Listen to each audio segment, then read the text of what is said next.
राजस्थान के एक छोटे से गांव में रमेश नाम का एक लड़का रहता था।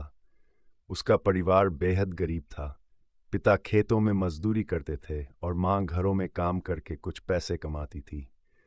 रमेश पढ़ाई में बहुत अच्छा था, लेकिन आर्थिक तंगी के कारण उसकी पढ़ाई अधूरी रहने का खतरा था। रमेश के गांव में एक ही सरकारी स्कूल था, जहां वह 8वीं कक्षा तक पढ़ चुका था, लेकिन आगे की पढ़ाई के लिए उसे शहर जाना था, जिसके लिए पैसे नहीं थे। उसके माता पिता चाहते थे कि वह खेतों में हाथ बंटाए, लेकिन रमेश के सपने इससे कहीं बड़े थे। रमेश ने ठान लिया कि वह खुद ही अपनी पढ़ाई का खर्च उठाएगा। उसने गांव में ही छोटे मोटे काम करने शुरू किए। कभी खेतों में काम करता, कभी दूध बेचता और कभी किसी दुकान पर सामान पहुंचाने का काम करता। इस तरह उसने कुछ पैसे इकट्ठा किए और शहर जाकर स्कूल में दाखिला ले लिया। शहर में रहना आसान नहीं था। उसे एक छोटे से कमरे में रहना पड़ता था, जहां न बिजली थी, न ही साफ पानी। खाने के लिए भी उसे बहुत संघर्ष करना पड़ता था, लेकिन उसने हार नहीं मानी। वह दिन में स्कूल जाता और रात में एक होटल में बर्तन धोने का काम करता। एक दिन स्कूल में गणित की परीक्षा हुई। रमेश को पूरा यकीन था कि वह अच्छे नंबर लाएगा, लेकिन जब परिणाम आया तो वह फेल हो गया। यह उसके लिए बहुत बड़ा झटका था। उसने सोचा, क्या मैं सही कर रहा हूं?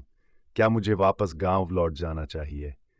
लेकिन फिर उसने सोचा, सपने पूरे करना आसान नहीं होता। असफलता भी सफलता की राह का एक हिस्सा है।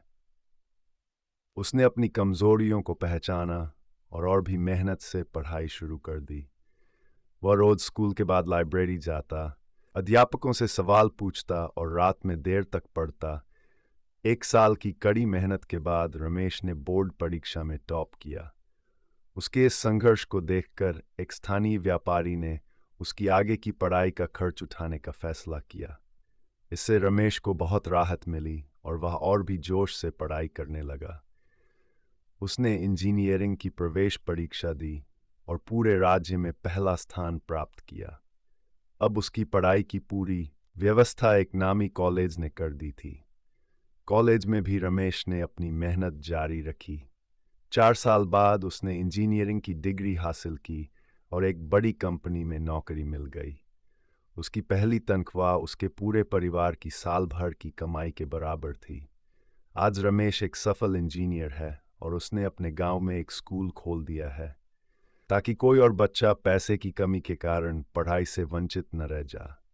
रमेश की कहानी हमें यह सिखाती है कि यदि हमारे अंदर कुछ करने की सच्ची लगन और मेहनत करने की इच्छा हो, तो कोई भी कठिनाई हमें रोक नहीं सकती। असफलता से डरना नहीं चाहिए, बल्कि उसे एक सीढ़ी बनाकर आगे बढ़ना चाहिए। सपने उन्हीं के पूरे होते हैं जो उनके लिए मेहनत करना जानते हैं।